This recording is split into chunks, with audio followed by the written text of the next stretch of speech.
That's where they want to be. I mean, obviously, Renz Abando is a huge loss. We weren't sure how they were gonna deal with it. One of the adjustments na nakikita ko is mas nagiging agresibo na si Franyu. Wala siyang choice eh. He has no choice but to be aggressive from start to finish. Normally, in the previous years, in the previous season rather, in the first quarter, papetiks-petiks pa lang yan.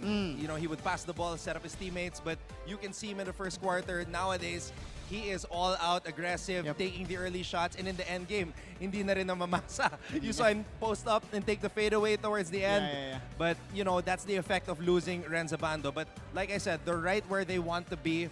They didn't expect to be at the top right away because nagpalakas yung Benilde, lumakas yung San Beda, umangat yung LPU. But they're right there in the Final Four picture. Yeah, for them to be able to maintain, you know, despite rather all the changes that happened and some adversities that they needed to overcome, they're still there in the thick of things. At para sa back-to-back defending champions, mga fans ng Letran, magandang sign po yan. But that's only the first game. Diba? EAC kontra Letran. Pangalawang laban po natin, San Beda kontra Perpetual. Parehong teams galing sa pagkakatalo. Yung San Beda Red Lions in their last matchup against the Benilde Blazers, next na kasi natin player, ito yung pag-uusapan natin. They were buried by this player, especially in the end game. Big shot after big shot, and he's slowly becoming a cold-blooded killer here in the NCAA. Mamba mentality. He wears jersey number 8, which was, of course, the number of Kobe during the first part of his career. And you saw the type of shots he hit in the end game, just cold-blooded, no conscience at all. Those were dangerous shots, the type of shots na pag minintis mo, yayarihan ka ng coach. Bad shot. Pero pag na-shoot mo, good shot. Yun. And you know, it takes a person with a lot of guts and confidence in his skills to be able to take and make those shots. At sinabi ni Coach Charles to you during your post-game interview that Miguel has been working on his game, doing extra work, putting in the hours, and it's nice to see the results coming out. And in Mamba hours as well, mga 4 a.m., 4:30 a.m., ganyan daw mag-shooting. I'm not sure about the 4 a.m. and 4:30.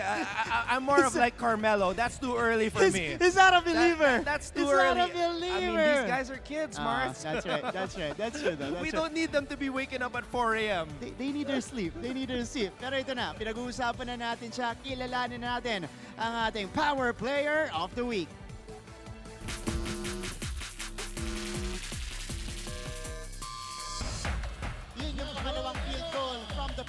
Kung natapos ang NCAA season sa araw na ito, isang player lang ang karapat-dapat na tawagin bilang Rookie of the Year.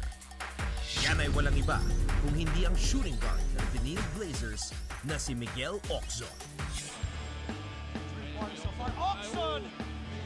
Yes, mga sa tres! Tubong Davao City si Oczon, pero dito na sa Manila nakitaan ng galing ang 22-year-old 6-foot-tall scorer. 14 points ang naitala ni Miguel kontra Mapua. Nagliliyab ang kanyang mga kamay sapagkat 4 na 3 ang kanyang naipasok. Tapos na libre si Oczon for his first basket of the game. Oczon with the steal. Garcia giving check. Oh, the Euro! Beautiful drive inside by Miguel Oczon. 5 seconds. Oh, and it's a potential 4-point play as Oczon knocks it down from beyond the arc. At sa laban nila kontra San Beda, 5 3-pointers naman ang nilista niya. Oczon uncorks. Got it for Miguel Oczon. This is what I'm talking about. Final attempt of the first half. Oczon. Yes! Oczon for 3. Yes! What a counter!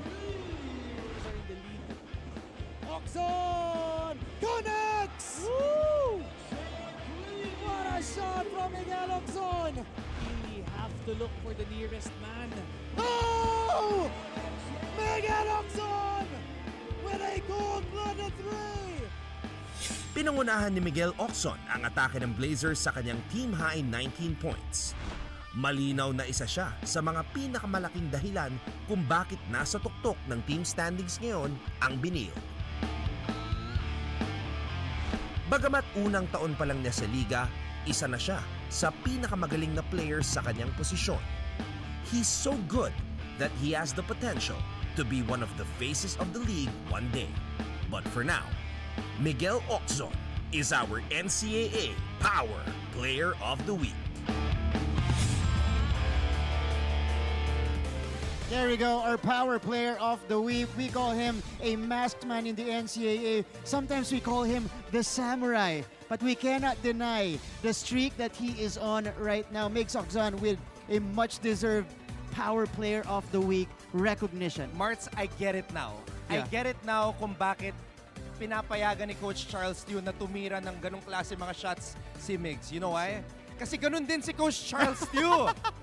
I get it now. That's I true. remember when I used to watch Coach Charles play sa mga liga, ang ginagawa niya, binababa niya yung bola, titingin sa kanan, titingin sa kaliwa, sabay po pull up. Ganun Walang si play. Wala. So, it Pero- takes a coach who plays like that to get why Miguel Oczon can shoot that way. Alam mo, pagkakaiba, Anton, sa Oh. kanilang dalawa, mas mahilig na makipag-usap si Coach Charles sa referee. Lagi ganun, pagkatapos, foul!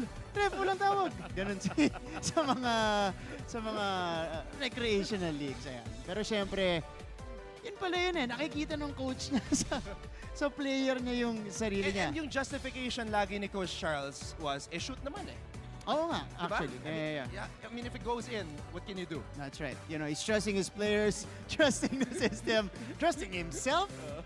Ayun, kita mo na. It's paying off right now. Benilde Blazers in a ridiculous run in the first round of the season. But we are far from done. Pagkatapos po natin kilalanin ang ating Power Player of the Week, mamaya-maya po kakusapin natin dito. Last season, Celebrity MVP Yun. ng ating All-Star Game. Tignan natin kung may dala siyang pagkain mamaya. Hindi, biro lang. Hindi namin na-expect na may dala siyang pagkain. Pero, Nagde-demo no? nagde-demo siya dito. Pero tignan natin kung ano niluluto niya this year in the All-Star Game this Saturday. And speaking of, kakausapin din natin yung iba't iba nating NCAA players na lalahok dyan sa larong yan. Alright, all of that when we return right here on Game On!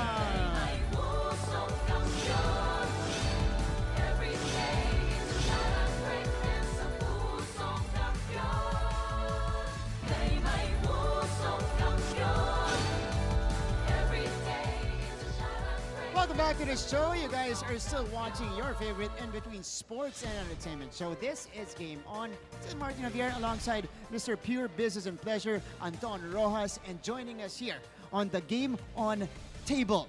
Nandito na po ang ating celebrity MVP of the All-Star Game in NCAA Season 97, the one and the only. Nagpaulan po hindi nagluto. Nagpaulan ng tres dun sa All-Star Game natin last season. Chef Jose Sarasola, what's happening, brother? Good afternoon, sirs. Good afternoon. Thank you for having me. And syempre sa mga kapuso, magandang hapon po. Kapatid natin to sa GMA, pero alam naman yung pinakitang gilas sa atin ni Chef Jose in the last All-Star Game. Anton, nakikita ko yun, nag-uusap kayo off-cam. Nakakalaro mo to si Chef Jose. Kamusta yung... Actually, hindi pa Hindi Pero pa. yun nga, ini-invite ko siya maglaro kasi we have some common friends who we both play basketball with. And because of that, I knew already, even before last year's All-Star Game, that he could play. Oo. Kaya hindi ako nagulat na naging MVP itong si Chef Jose. But I want to ask you about the strategy. Kasi last year, yun nga sinabi ni Martin sa'yo, 3-pointers yung naging puhunan mo. Was that a plan by you last year because you knew na merong malalaking players and that it would be easier maybe for you to score by shooting from the outside? Actually, bro, really good question yun kasi ang lalaki nga ng mga players So isip ko, pag drive ko, law of averages, Mablock magsusupal ka. talaga ako or mahirap ang mga tira But then sabi nga ni Coach Bonnie, basta sa 3 points ka lang, abang ka lang dyan, hanapin ka namin. So every time sila Renz or sila Kim would kick out the ball, talagang pag libre, take the shot na talaga. Galing, You know. So si Coach Bonnie, that was the instruction of si Coach Bonnie Tan mismo kay Chef Jose na gumanyan, spot up lang sa labas, libreng-libre, Champion head coach ang nagsabi sa kanya dyan. Siyempre, Swiss yan, Chef Jose yan Alam mo, Anton kung Chef Curry, Chef Harden, naging chef sila habang naglalaro na sila sa court. Ito, chef na, bago pa siya maglaro sa court. Tapos, nung nasa court na, proving everybody. And by the way, he's a really good follow on social media, especially sa mga Instagram reels, because from time to time, I would be watching reels and Chef Jose would pop up and he would show people how to make certain meals. Iba't ibang klaseng That's meals. And you know, it doesn't take a lot of time to watch these reels, but it's very educational, especially if you guys are interested in cooking. Pero hindi lang yun yung pinopost ni Chef Jose. Siyempre, Ano pa ba yung mga avid iba? follower. Meron to basketball highlights, bro. Oo nga pala, yung Nagte-training to. Handang-handa na to sa All-Star game. Kamusta naman yun? How is your... I feel like you're playing basketball more these days. I think we all play ball naman eh. So on our days off, it's always good for a good sweat na mapawisan ng konti. And it's really hard to find pickup games before. So I would usually go to these certain gyms. So do mga shooting drills, mga basics lang. Like, hindi naman tayo pro level, but just to just take some shots, dribbling skills. So it's fun. It's really a hobby I like doing besides cooking. So it's usually cooking or ball. Hindi siya nagbimintis dun eh. Kahit Wala. sa sarili, kahit ano nga, one shot. Hindi yung hati-hati. He puts in the work, Mars. Yeah, He puts that's in the right. work. Now, you're gonna be playing in the second ever GMA NCAA All-Star game. What is the game plan now for you this time around? Are you gonna go for a back-to-back MVP? I mean, because this time you're a marked man. Markado ka na. Oo People nga, are gonna oo be nga. trying to close out on you this time around. To be honest, it's just glad to be back na naka-line up ulit ako because a lot of our other Kapuso stars also want to be part of the game. But for me personally, bro, just to be back in the lineup, be part of the whole experience, talagang blessing na, and just to be happy. But then, yun nga, if it happens, it happens. But I'm just gonna be there on Saturday to enjoy the game and just play the game I love. Meron ako hunch eh. Kaya nagpa-practice to ng dribbling. Kasi syempre alam niya mababantayan na siya sa pagdating niya sa tres eh. The-drive na to eh. Tapos meron na tong floater. Nakita ko yung pinapractice yung floater niya eh. Is that something you're gonna bring out in the All-Star game this year? Yeah, I think you had a good point na baka kasi pag nag-close out sila, feeling player Yeah. na close out eh, no? Pag nag-close out sila sa akin. Breakdown niya. So anyway, pag nag-close out sila, just in case na mag-konting dribble, may floater pa. Wag talaga lagyan kasi baka mahuli pa rin. Kailangan floater. Chef, which player last year were you most excited to play with or against? That's a good question, but definitely si Renza Bando talaga. Kasi, You were teammates with Yes, Renz. yes. Na parang for him, just mapasok ko lang yung bola sa kanya, makadunk siya, or he kicks out the ball sa akin, parang sabi ko, pumasa nito, rookie MVP, kailangan ko i-shoot to, hindi pa din sumablay. So it was good playing with Renz, and basically everyone, I got to meet the other players sa kabilang team, I had some friends, sila Jason Abalos, sila Luis Ontivero, so it was just a whole fun day talaga na, yun nga, this weekend will be another fun game as well. I remember maybe a couple of times na pinasa sa kanya ni Renz Abando tapos swish! Chef is cooking again. Medyo ganun yung nangyari. Pero Chef, ngayon, this year, we got a new set of players. Okay. Nakilala mo na ba yung mga prospect na teammates mo this year? And ano sa tingin mo yung magiging laro mo ngayon, magiging role mo sa team mo this coming Saturday? That's a good question. I saw the lineup, so kasama ko sila Jerry Gonzalez, Prince Clemente, and si Curse. Si Curse lang yung only holdover from our team last game. And Okay. then sa players naman, parang I saw sila Fran Yu, sila Ooh. Kwekuteye. So mukhang okay din yung lineup namin. Although si Renz wala na. But sa kabilang side, parang hindi pa ako familiar. But then I heard meron tayong mga PBA legends magjo-join sa lineup natin. Yeah. So Surprise. I'm also looking forward to playing with some PBA legends as well. Who was your Ooh. idol growing up in Yeah. terms of like the PBA legends? PBA legends? Wow. Maybe I would say Vergel Meneses. Actually, idol ko rin yun. Diba? The aerial voyager. Voyager. Kasi Oh. I really like how he drives and how he can palm the ball. Yes, And then like exactly. when he's in the air, he would move the ball like this. Last minute, biglang ganun eh. Oo. By the way, tubong That's NCAA interesting. yan Si Oo. Coach Vergel, dating Yes. coach ng JRU, naglaro rin para sa Jose Rizal University. So, Coach Vergel Meneses ang idol mo? So, gaganon-ganon ka rin ba sa... Ay, hindi. Hindi. Sabi ko nga, kaya Try mo, Kamay one time. namin ni Chef, hindi kasi laki ng kamay ni Coach Vergel eh. Pang ano lang ako, kawali. Pang kawali lang. At least, in a way, may aerial voyager ng kusina Good, naman. yes. Yeah, okay. But Chef Jose, thank you so much for joining us here. Eto, huli na lang. Kasi alam ko maraming programa to, Anton. Ang daming programa. Hindi naman. Chef Jose, dito na babakante. Cooking gigs, reels, maraming nakalinya dito. Chef Jose, invite our viewers right now. Panoorin yung mga programa mo at syempre, imbitahan mo silang manood sa Sabado dito sa venue o sa kanika nilang mga tahanan. Go. Ayun nga, I want to invite lahat ng mga kapuso natin to please catch our GMA NCAA All-Star game happening this Saturday na yan, October 15 at 2 p.m. here sa Phil Oil Arena. Syempre, you can catch all your favorite kapuso celebrities, and syempre yung mga all-stars from the different NCAA schools. And yan, gusto ko lang mag-promote din yung 4th season ng cooking show namin, Eat Well, Live Well, Stay Well. Kasama ko si Miss Ia Villana. Our first episode is airing this Friday, 11:05 a.m. So please catch the show. Talagang amazing recipes and syempre, swak sa budget. Yun, swags. Ano ba, Chef Jose, Christmas special na ba to? Kasi nakita ko nag-shoot kayo. Yes. Medyo may Christmas theme na eh. Actually, Ano na ba to? Panghanda na ba to sa Noche Buena? The good thing for this season ng show namin, we're preparing for the holiday season. So mga Noche Buena meals, mga budget-friendly meals na you can prepare and enjoy with your family at home this Christmas. Wow. All right, I'm excited. And I'm hungry. I'm kidding. Later, kakain tayo. But thank you so much, Chef Jose. Thank you for having me, guys. Thank Brother, you. ball Thank you. soon. Thank you. Yes, sir. Looking forward to interviewing you again next week when you get back-to-back MVPs. But speaking of the NCAA All-Star Game, diba sinabi natin kanina, bibigyan namin kayo ng preview kung sino ba yung sasali dyan, lalahok dyan sa ating All-Star Game. Ito, panoorin natin our player representatives para sa All-Star Game this Saturday. Watch this. Ito naman yung brand new. Hindi mo pwedeng iiwan. Sakto lang. Again. Shot clock. Pulyar na spin. Slamma jamma for Will Oczon. Step back and the basket for Kwekuteye. Pacquiao, short slap. On top right now. What a move by Ichi Altamirano. Out in. Elbow jumper is money. Razon for three. Razon knocks it down. Siguro yung preparation ko sa darating na All-Star Game is yung kung ano yung ginagawa ko sa weekly routine ko. Mag-extra shooting ako, mag-workout para makapagpakita ng magandang show sa All-Star Game. Para sa akin po, magiging masaya po. Lalo po ako, first time ko lang po na makasama sa ganyan. Minsan lang po mabigyan ng opportunity. Kaya excited po talaga. Siguro magkakaroon naman ng chemistry kasi lahat naman yan magagaling mag-basketball. Kaya hindi na mahirap siguro yung chemistry. Excited ako maging teammate si Will Oczon kasi naging teammate ko siya sa Batang Gilas noong 2016. Yung under 18 kami.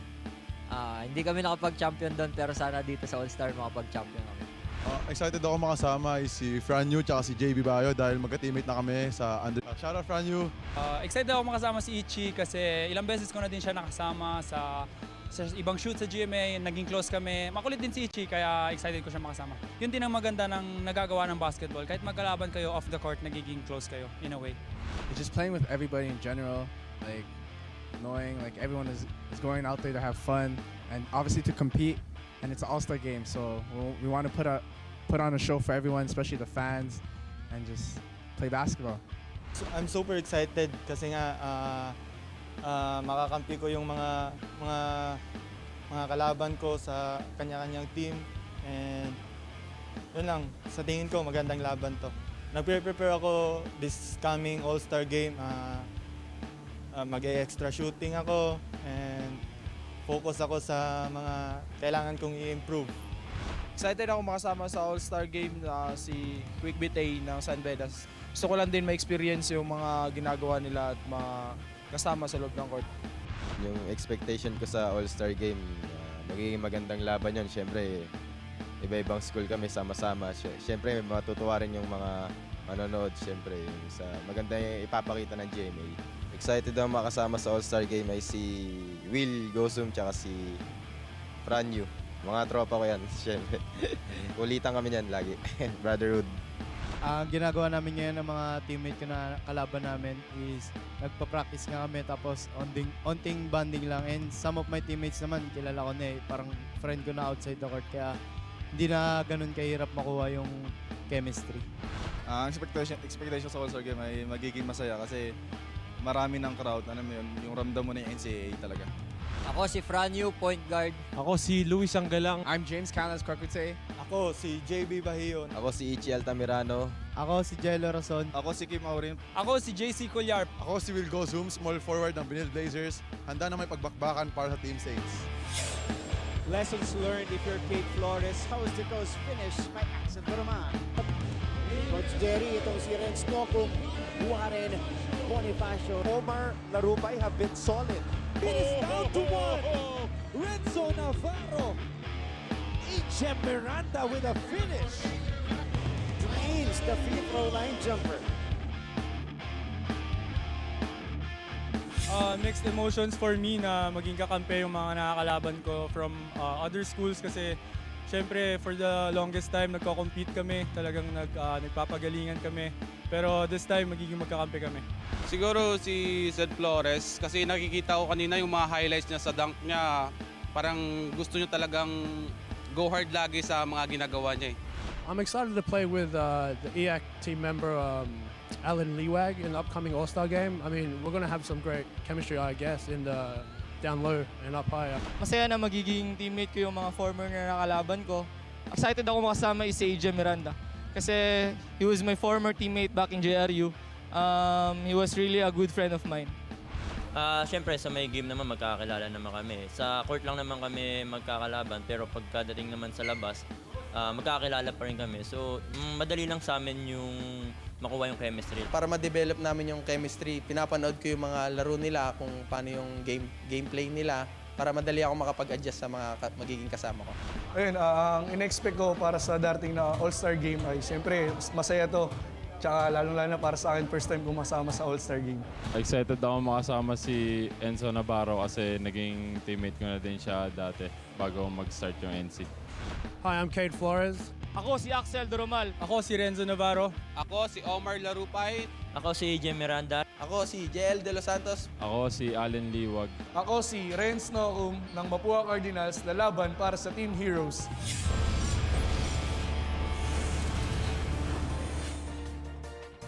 A star-studded affair indeed. Mga top players mula sa mga teams natin dito sa NCAA. Siyempre, lalahok dyan sa ating All-Star game this coming Saturday. If you guys are wondering kung anong oras ba yung All-Star game natin sa Sabado, it's gonna start. Coverage is gonna start 2:30 p.m. Dahil siyempre, marami pa tayong pakulo, gimmick, bago tayo tumungo dun sa main game mismo. Di ba, Anton? I had so much fun during last year's GMA NCAA All-Star game. Nakipagkulitan tayo with our Kapuso celebrities. We had some games with the fans. So expect much of the same, but we are also going to have a game on show right before the games to set the table, set the tone for what should be a very fun and entertaining day. Pero Marts, ito last year kasi, nagtapos yung laro na tabla. Ralph Penuela had a chance to win the game in the end, but he missed. So we didn't go into overtime because it's just an exhibition game. This time around though, tinitignan ko yung mga lineups and I can't tell. And it's hard for me to make a prediction as to who is the stronger team. Is it the Heroes or is it the Saints? But meron akong nararamdaman na parang may chance mag-MVP Uy, sino? Yo! I don't know if he's listening right now, but James Kwekuteye. Yeah, he is listening. He's right behind us. I'm picking James to be MVP of this GMA NCAA All-Star game. Whoa. I'm picking James. Whoa. By the way, James Kwekuteye erupted for 28 points in his last game. So, right now, he is the league's leading scorer. So, that's a good pick for MVP. Yeah, and So, he heard it. He heard what I'm saying. James. So, today is a warm-up for James. It's a crucial game. It's their last game of the first round. So, he showed out in the last game, 28 points. So, today against Perpetual. Perpetual's going to be hungry. So, it's going to be an interesting game for sure. That's right. Balik lang tayo kay James ng konti. In-interview namin siya last time. Ano sabi? Last year, James would give shout-outs, right? Parang, shout-out to my shorty back at home. Okay. In Canada. Oh, here he is. There he is. There he is. Of course. James Kwekuteye with us. Hey, man. What's up, bro? So I just picked you, man. I just picked you to be the MVP of the GMA NCAA All-Star game. Last year, you didn't play. But this year, you're going to be in action. So what do you got to say about that? It's going to be fun. Can't wait to play in front of everybody, especially in my family back home. It'll be like my first All-Star in the NCAA. Since I didn't play last time. So I'm excited. James, last time we interviewed you. And usually you would send out a shout out to your shorty at home or some of your loved ones. But in that last game, you held back. You played it safe. So when we interview, and I say when because you're going to win MVP, when we interview, will you hold back? Nope. Just gotta wait and see. Yo! Whoa! Come on, man. That's a showbiz answer right there. Just gotta wait and see. You gotta give me better than that, James. All right. Okay, wait. Now, serious question, James. So as of late, you've been on a tear, 28 points. That's your career high. What's been the main reason for the up in production in terms of your scoring? Well, I just wanted to win last game, so I just went on a roll. I just kept on scoring, and then the rest was history. All right. Well, keep it up, man. Keep it up. James, thank you so much for joining us here. You'll be up against, though, a very tough team in the Perpetual Health Altas. That's gonna be up next dito lang po sa GTV. So this is our second game today. The Sunbetter Red Lions going up against the Perpetual Altas, and taking care of business is myself alongside Your kuya, James. What can you say about JV Mocon? Your kuya JV Mocon. You better be Flexing careful. right now. He's listening. He's a good role model. He's a good role model. Good role model. I agree Let's though. go. Let's go. Napa-pump ng fist sa taas si JV Mocon eh. But thank you so much, guys, for joining us here on the show. Anton, James, there you go. Once again, mga kapuso, maraming salamat sa inyong pagtutok in your favorite in-between sports and entertainment show. This has been Game On!